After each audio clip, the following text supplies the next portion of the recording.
বাংলাদেশ ব্যাংকে অস্থিরতা শুরু হয়েছে। কেন্দ্রীয় ব্যাংকের গভর্নর, 4 ডেপুটি গভর্নর, উপদেষ্টা সহ বেশ কয়েকজন শীর্ষ কর্মকর্তার পদত্যাগ দাবি করেছেন একদল কর্মকর্তা কর্মচারী।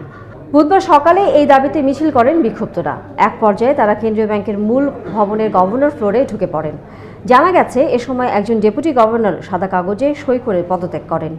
ব্যাংক খাতে অনিয়ম ও দুর্নীতির জন্য বাংলাদেশ ব্যাংকের এসব শীর্ষ কর্মকর্তাকে দায়ী করেন কেন্দ্রীয় ব্যাংকের বিক্ষুব্ধ কর্মকর্তা কর্মচারীরা।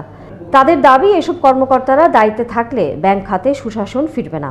ঘটনার সময় বাংলাদেশ ব্যাংকের গভর্নর আব্দুর রউফ তালুকদার কার্যালয়ে ছিলেন না। আমরা আমাদের কাজ করবো, দায়িত্ব নিয়ে আমরা যাদের কাছকে ফিরে যাই। আস্তে আস্তে সব কিছু হবে। আমরা শীঘ্রই কমিটি গঠন করে পরবর্তী কার্যক্রম সম্পর্কে আপনাদেরকে জানাবো ইনশাআল্লাহ। ততক্ষণ পর্যন্ত আপনারা সাংবাদিক সম্মেলন করবো, আমাদের দাবি দেওয়া সাংবাদিকদের কাছে আমরা জানাবো। দেশের মিডিয়া কমিটি হবে, ওই কমিটিতে সকল স্তর থেকে